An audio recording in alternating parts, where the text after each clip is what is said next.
ಕೆರಗೋಡು ಹನುಮಧ್ವಜ ಪ್ರಕರಣಕ್ಕೆ ಸಂಬಂಧಪಟ್ಟ ಹಾಗೆ ಗ್ರಾಮ ಪಂಚಾಯಿತಿಯ ಪಿಡಿಒ ತಲೆದಂಡವಾಗಿರುವಂಥದ್ದು 5 ಕಾರಣವನ್ನ ನೀಡಿ ಸಸ್ಪೆಂಡ್ ಮಾಡಲಾಗಿರುವಂಥದ್ದು. ಮಂಡ್ಯ ಸಿಇಒ ನಿಯಮ ಉಲ್ಲಂಘಿಸಿ ಖಾಸಗಿಯವರಿಗೆ ಅನುಮತಿಯನ್ನ ನೀಡಿದ್ದಾರೆ ಅನ್ನುವಂತಹ ಹಿನ್ನೆಲೆಯಲ್ಲಿ ಸಸ್ಪೆಂಡ್ ಮಾಡಲಾಗಿದೆ. ಇನ್ನು ಧ್ವಜಸ್ತಂಭಕ್ಕೆ ಅನುಮತಿಯನ್ನ ನೀಡಿ ಕರ್ತವ್ಯ ಲೋಪವನ್ನ ಮಾಡಿದ್ದಾರೆ. ರಾಷ್ಟ್ರಧ್ವಜ ಬದಲು ಹನುಮಧ್ವಜವನ್ನ ಹಾರಿಸಲು ಅವಕಾಶವನ್ನ ನೀಡಿದ್ದಾರೆ ಅಂತ ಹೇಳಿ ಸಸ್ಪೆಂಡ್ ಮಾಡಲಾಗಿದೆ. ಹನುಮಧ್ವಜ ಮರು ಪ್ರತಿಷ್ಠಾಪನೆಗೆ ಹಿಂದೂ ಸಂಘಟನೆಯವರು ಪಟ್ಟನ್ನ ಹಿಡಿದಿದ್ರು. ಇನ್ನು ಬೂದಿ ಮುಚ್ಚಿದಂತಹ ಕೆಂಡದಂತೆ ಇರುವಂತದ್ದು ಮಂಡ್ಯದ ಕೆರಗೋಡು ಗ್ರಾಮದ ಪರಿಸ್ಥಿತಿ. ಕೆರಗೋಡು ಗ್ರಾಮದಲ್ಲಿ ಬಿಗಿ ಪೊಲೀಸ್ ಬಂದೋಬಸ್ತನ್ನ ಕೂಡ ಏರ್ಪಡಿಸಲಾಗಿದೆ. ಹಿಂದೂ ಸಂಘಟನೆಗಳಿಗೆ ಬಿಜೆಪಿ ಜೆಡಿಎಸ್ ನಾಯಕರ ಸಾಥ್ ಕೂಡ ಇದೆ.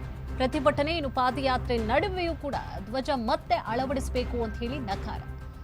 ಪ್ರತಿಭಟನೆ ಕೆರಗೋಡು ಹನುಮಧ್ವಜ ತೆರವು ಪ್ರಕರಣದಲ್ಲಿ ಕೆರಗೋಡು ಗ್ರಾಮ ಪಂಚಾಯಿತಿಯ ಪಿಡಿಒ ತಲೆದಂಡವಾಗಿದೆ. ಪಿಡಿಒ ಜೀವನ್ ಅವರನ್ನ ಸಸ್ಪೆಂಡ್ ಮಾಡಲಾಗಿರುವಂಥದ್ದು. ನಿಯಮ ಉಲ್ಲಂಘಿಸಿ ಖಾಸಗಿಯವರಿಗೆ ಅನುಮತಿ ನೀಡಿರುವಂತಹ ಹಿನ್ನೆಲೆಯಲ್ಲಿ ಧ್ವಜಸ್ತಂಭಕ್ಕೆ ಅನುಮತಿಯನ್ನ ನೀಡಿ ಕರ್ತವ್ಯ ಲೋಪ ಜೊತೆಗೆ ರಾಷ್ಟ್ರಧ್ವಜವ ಬದಲು ಹನುಮಧ್ವಜವನ್ನ ಹಾರಿಸಲು ಅವಕಾಶವನ್ನ ನೀಡಿರುವಂಥದ್ದು ಸೇರಿದಂತೆ 5 ಕಾರಣಗಳನ್ನ ನೀಡಿ ಅಮಾನತು ಮಾಡಲಾಗಿರುವಂಥದ್ದು. ಜಿಲ್ಲಾ ಪಂಚಾಯತ್ನ ಸಿಇಒ ಒಂದು ಆದೇಶವನ್ನ ಹೊರಡಿಸಿದ್ದಾರೆ.